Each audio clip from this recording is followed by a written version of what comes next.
రాష్ట్ర ప్రభుత్వం అత్యంత ప్రతిష్టాత్మకంగా చేపట్టనున్న కొత్త పథకాలపై మెదక్ జిల్లాలో అవగాహన సదస్సులను నిర్వహించారు అధికారులు.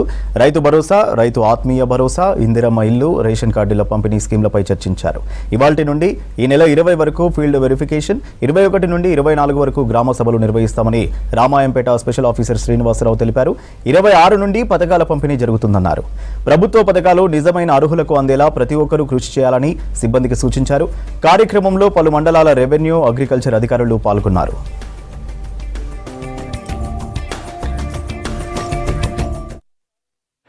ఫోర్ స్కీమ్స్లో భాగంగా రేషన్ కార్డ్స్లో ఫీడ్బ్యాక్ అనేది ఫీల్డ్ లెవెల్ స్టాఫ్కి 16 నుంచి 28 వరకు ఫీల్డ్ సర్వే జరుగుతుంది. దాంట్లో భాగంగా 3.5 acres of wet land and 7 acres of dry land, మున్సిపాలిటీలో వచ్చేసి 2 lakhs ఇన్కమ్, రూరల్లో వచ్చేసి 1,50,000 ఇన్కమ్ క్రైటీరియాలో తీసుకుంటూ ఫీల్డ్ ఇన్స్పెక్షన్ అనేది సర్వే చేయడం జరుగుతుంది. సో అందరూ ఎవరైతే రేషన్ కార్డు లిస్ట్ ఆన్లైన్లో మనకు సర్వే డీటెయిల్స్ వచ్చినాయో వాళ్ళందరూ కూడా కోఆపరేట్ చేయాల్సిందిగా విజ్ఞప్తి.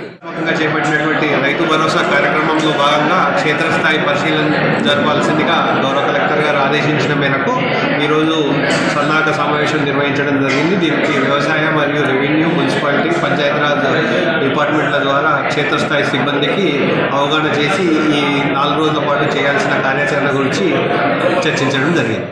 అంతకుముందు ఇప్పుడు ఈ యొక్క 8 రోజులు ఉంది. దాంట్లో ఇప్పుడు 16వ తారీఖు నుంచి 20వ తారీఖు వరకు ఆల్రెడీ ఇంతకుముందు ఉన్న డేటానే మనము ఫీల్డ్ వెరిఫికేషన్ చేసుకోవడం జరుగుతుంది.